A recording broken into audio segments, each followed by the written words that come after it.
Bangladesh test ক্রিকেটের কথা বললে সবার আগে যে নামটি আসে তিনি হলেন mister dependable Mushfiqur Rahim. Test ফরম্যাটে তিনি বাংলাদেশের হয়ে সর্বোচ্চ রান সংগ্রাহক।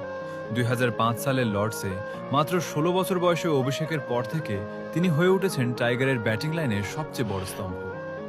রেকর্ডার খাতায় মুশফিক মানেই যেন এক নতুন ইতিহাস। তিনি বাংলাদেশের প্রথম ব্যাটসম্যান যিনি টেস্ট ক্রিকেটে ডাবল সেঞ্চুরির স্বাদ পেয়েছিলেন।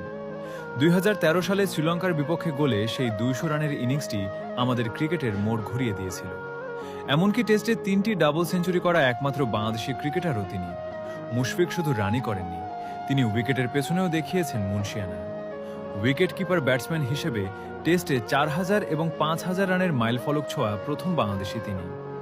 ধৈর্য এবং টেকনিকের এক অসাধারণ সংমিশ্রণ তার ব্যাটিং, যা তাকে বিশ্বের যে কোনো বোলিং অ্যাটাকের সামনে অপরাজয় করে তোলে। কঠিন সময়ে দলের হাল ধরা হোক কিংবা রেকর্ড করা, মুশফিক সবসময় ছিলেন অদম্য।